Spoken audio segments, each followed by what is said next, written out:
Hai guys, kembali lagi di Cetak Gol Harian bersama aku Vita Mela. Hari ini ada kabar terbaru dari Thomas Tuchel yang berhasil membawa Bayern Munchen juara Bundesliga saat membesut di musim pertamanya.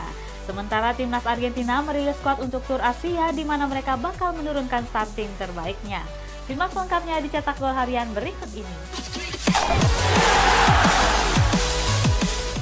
Kita awali berita hari ini dari hasil pertandingan La Liga. Ada Real Madrid yang menekuk Sevilla setelah berhasil diselamatkan lewat 2 gol dari Rodrigo. Sedangkan AS Roma dipastikan gagal mentas di Liga Champions setelah dikalahkan Fiorentina 2-1. Real Madrid berhasil meraih kemenangan di pekan ke-37 La Liga saat berhadapan dengan Sevilla. Bertandang ke Ramon Sanchez Pizjuan, skuad El Real menang tipis dengan skor 1-2. Baru berjalan 3 menit, skuad Los Blancos harus kecolongan lewat Rafael Mir di menit ketiga. Setelah tertinggal, anak asuh Carlo Ancelotti memegang jalannya laga. Pada menit 14, Rodrigo sempat mendapatkan peluang emas di depan mulut gawang. Sayang, pemain asal Brazil ini masih gagal untuk menyamakan kedudukan. Akhirnya Rodrigo berhasil merasakan gol di menit 29 pertandingan. Saat itu, tendangan bebasnya nggak mampu dihalau oleh kiper Sevilla, Yasin Bono. Hingga turun minum, gak ada tambahan gol yang tercipta. Memasuki babak kedua, pasukan El Real terus-terusan mencoba menggempur skuad Los Palanganas. Hal itu membuat Sevilla harus kecolongan untuk kedua kalinya di laga ini. Rodrigo berhasil memasakkan brace dengan proses gol soloran yang cukup cantik. Pemain 22 tahun ini sempat berliuk-liuk dan mengecoh 2 orang sebelum melakukan sepakan pelan. Gol yang dicetak Rodrigo merupakan gol terakhir di pertandingan ini. Hasil ini membuat anak asuh Don Carlo masih bertengger di posisi kedua dengan mengoleksi 77 poin. AS Roma menjalani pertandingan pekan ke-37 Serie A saat berhadapan dengan Fiorentina. Pasukan Jose Mourinho harus kalah dengan skor tipis 2-1. Stefan El Shaarawy berhasil memecah kebuntuan di menit 11 babak pertama. Sayang, skuad Giallorossi harus kecolongan 2 gol di 5 menit akhir melalui Luka Jovic Nanitamo Ikone. Dengan hasil ini, AS Roma dipastikan gagal menembus zona Liga Champions. Sebab mereka sudah terpaut 4 poin dari AC Milan yang berada di posisi keempat di sisa 1 laga terakhir. Inter Milan meraih 3 poin saat menjalani pekan ke-37 Serie A menghadapi Atalanta. Bermain di Giuseppe Meazza, skuad asuhan Simone Inzaghi berhasil menang dengan skor tipis 3-2. Skuad Nerazzurri menunjukkan dominasinya di pertandingan kali ini. Pasalnya, baru berjalan 3 menit laga, mereka sudah unggul 2 gol lewat Romelu Lukaku dan Nicolo Barella.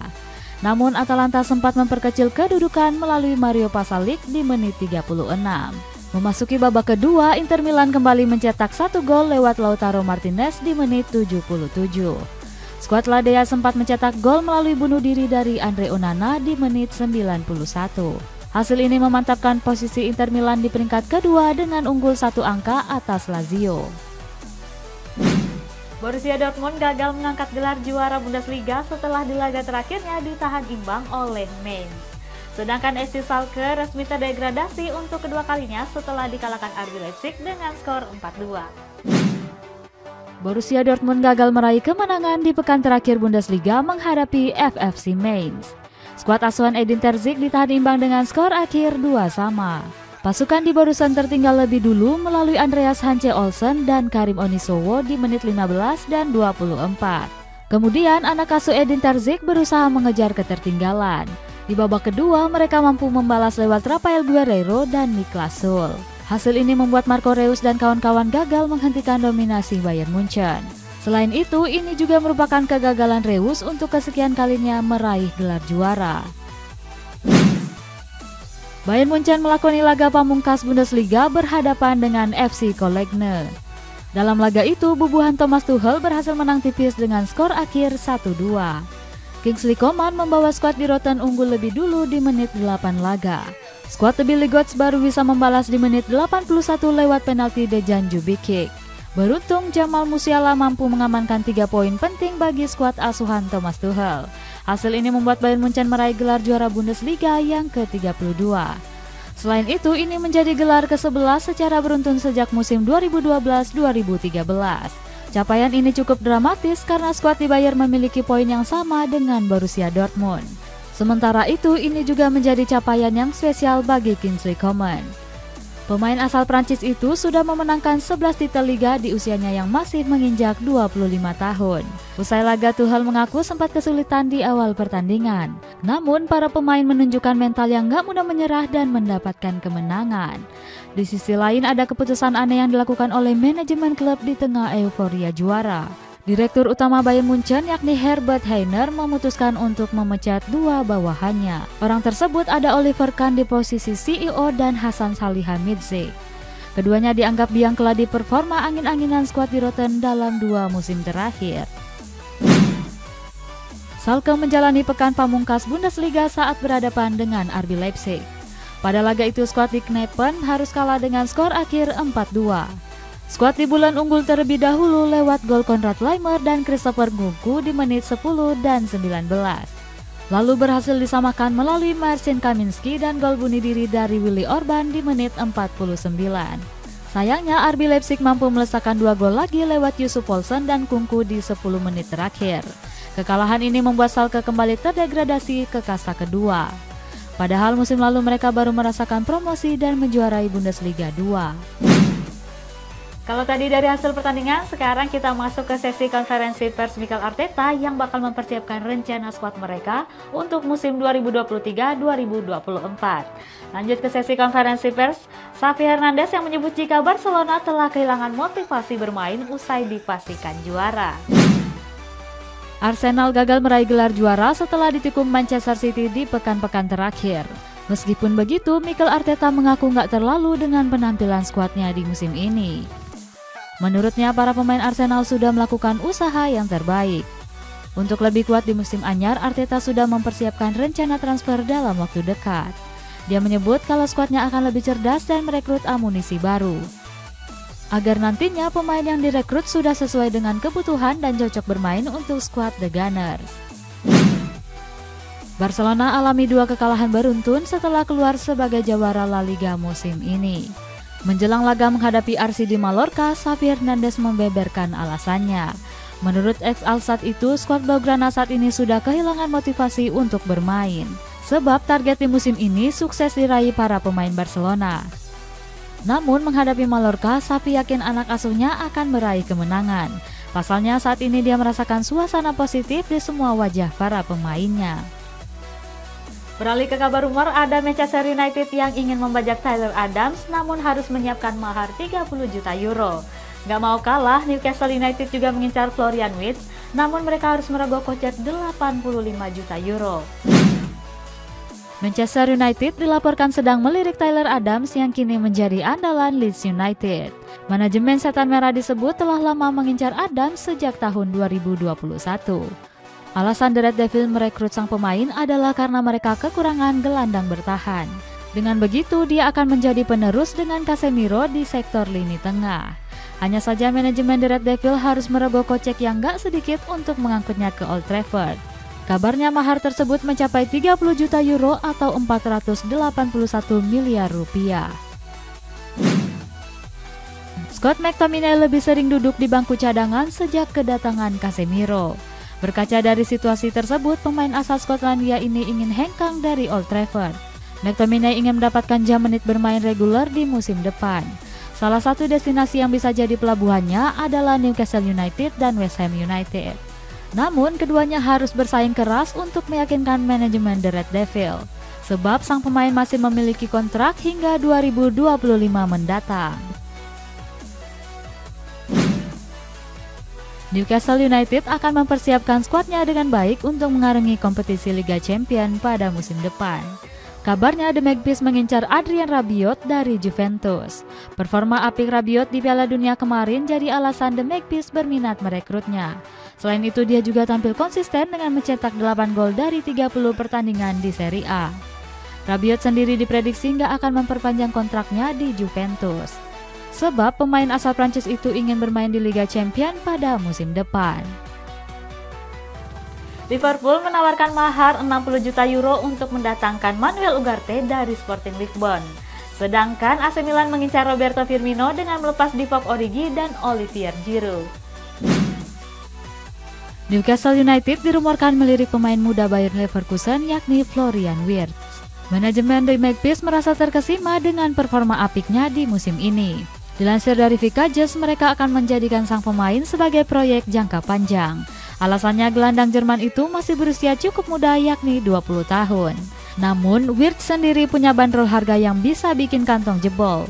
Pasalnya saat ini dia memiliki nilai pasar sebesar 85 juta euro atau setara dengan 1,4 triliun rupiah. Liverpool berencana untuk merombak skuad mereka secara besar-besaran di musim depan. Salah satunya dengan merekrut gelandang andalan Sporting Lisbon yaitu Manuel Ugarte. Dilansir dari Sport Witness, manajemen menaruhkan harapan besar kepada Ugarte. Selain penampilan gemilangnya, gelandang Uruguay itu akan menjadi proyek jangka panjang skuad The Reds. Liverpool yang serius menggait Ugarte bahkan telah menyiapkan mahar yang lumayan besar. Kabarnya mahar tersebut berkisar 60 juta euro atau setara 965 miliar rupiah. Kontrak Ousmane Dembélé di Barcelona sejatinya akan berakhir di tahun 2024. Akan tetapi manajemen Blaugrana telah menawarkan perpanjangan kontrak kepada winger Prancis itu. Menurut laporan Fabrizio Romano, Barcelona akan memberikan kontrak kepada Dembélé selama 4 tahun. Itu artinya ex Borussia Dortmund ini akan menetap di Camp Nou sampai tahun 2028. Di musim ini Dembélé sendiri tampil gemilang dengan mampu mencetak 8 gol dan 7 assist. Bahkan Newcastle sempat menaruhkan minat dengan mengajukan tawaran besar.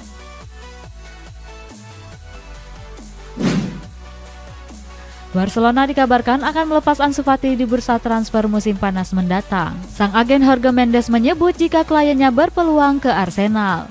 Mendes menambahkan jika saat ini pihaknya telah melakukan pembicaraan dengan manajemen The Gunners. Mikel Arteta selaku pelatih menyambut baik Ansu Fati untuk merapat ke Emirates. Akan tetapi Arsenal harus mempersiapkan mahar yang gak sedikit untuk mengangkut Ansu Fati. Sebab pemain Spanyol itu mempunyai nilai pasar 70 juta euro atau sekitar 1 triliun rupiah. AC Milan dikabarkan ikut bersaing dalam perburuan Roberto Firmino. Kehadiran penyerang Brazil ini diharapkan bisa mendongkrak kualitas lini penyerangan Rossoneri. Dikutip dari Calcio Mercato, manajemen bahkan siap melepas 2 penyerang mereka demi menggait Firmino. Pemain yang dimaksud adalah Divock Origi dan juga Olivier Giroud. Manajemen menganggap jika keduanya kurang bisa memberikan kontribusi. Namun Rossoneri harus siap bersaing karena Firmino juga diminati oleh raksasa La Liga yakni Barcelona. Lanjut ke kabar resmi nih, ada Erling Haaland yang resmi menyabet 2 penghargaan sekaligus di Premier League. Sedangkan Komite Wasit Spanyol menerima banding Valencia dengan mengurangi denda mereka menjadi 27.000 euro terkait kasus rasisme. Erling Haaland resmi terpilih menjadi pemain muda terbaik Premier League musim 2022-2023. Striker Norwegia ini menjalani musim yang fenomenal dengan mampu menciptakan 36 gol. Haaland mampu menyingkirkan beberapa kandidat seperti Bukayo Saka, Martin Odegaard, hingga Alexis Mac Allister. Terpilihnya Haaland sebagai pemain terbaik melalui voting. Ini jadi penghargaan kedua yang berhasil dimenangkan Haaland pada musim ini. Sebelumnya dia berhasil menyabet penghargaan pemain terbaik Premier League musim 2022-2023. Komite Federasi Spanyol sebelumnya memberikan sanksi kepada Valencia sebesar 45.000 euro. Sanksi itu diberikan terkait aksi rasisme yang dilakukan oleh para fans di laga kontra Real Madrid. Namun manajemen Valencia nggak terima dengan mengajukan banding. Mereka merasa jika sanksi tersebut sangat nggak adil karena sudah merasa bekerja sama dengan pihak kepolisian. Pada akhirnya Komite Federasi Spanyol pun mengabulkan banding yang diajukan Valencia. Sanksi denda mereka dikurangi menjadi 27.000 euro atau setara 234 juta rupiah. AFA resmi mengumumkan skuad mereka untuk tur Asia melawan Australia dan juga Indonesia. Di kabar penutup nih, PSSI kabarnya akan mengumumkan harga tiket timnas Indonesia melawan Argentina pada hari Senin besok. AFA resmi mengumumkan skuad timnas Argentina untuk melakoni tur Asia di bulan Juni nanti. Sebanyak 27 pemain terbaiknya turut serta untuk menjalani laga melawan Australia dan Indonesia. Gak terkecuali Lionel Messi yang dipastikan akan ikut ke dalam tur tersebut. Itu artinya La Pulga berpeluang besar bakal tampil menghadapi timnas Indonesia di tanggal 19 Juni mendatang. Selain Messi, beberapa pemain top juga turut dibawa pada tur kali ini. Mulai dari Emiliano Martinez, Alexis Mac Allister, Enzo Fernandez, Julian Alvarez, hingga Angel Di Maria. Barcelona mencari berbagai cara untuk bisa mendapatkan pemasukan tambahan. Salah satunya dengan menjual barang rongsokan dari Stadion Camp Nou yang akan direnovasi. Rencananya manajemen bakal menjual barang bekas di stadion seperti kursi dan rumput stadion. Kabarnya barang-barang bekas itu dijual kepada para penggemar yang ingin membelinya. Renovasi Camp Nou ini dikabarkan akan dimulai pada pekan depan. Dengan begitu, Barcelona bakal mengungsi sementara waktu dengan bermarkas di Stadion Olimpik Louis Companys. PSSI dikabarkan akan mengumumkan harga tiket timnas Indonesia pada hari Senin besok. Kabar tersebut disampaikan langsung oleh Ketua PSSI yakni Erick Thohir. Erick Thohir menyebut jika PSSI sedang dalam proses komunikasi. Salah satunya adalah menjalin kontak dengan beberapa stasiun televisi untuk menyiarkan pertandingan tersebut. Anggota Komite Eksekutif PSSI, Arya Sinulinga menjamin jika harga tiket timnas Indonesia menghadapi Argentina nggak semahal dengan tiket konser Coldplay. Kita masuk ke kolom komentar, ada komentar dari MR Agus 91. Peluang Messi ke Madrid kayaknya sama dibandingkan Messi ke Persija. Menurut kalian Messi mau nggak kira-kira ke Persija? Komen di bawah ya, sampai jumpa.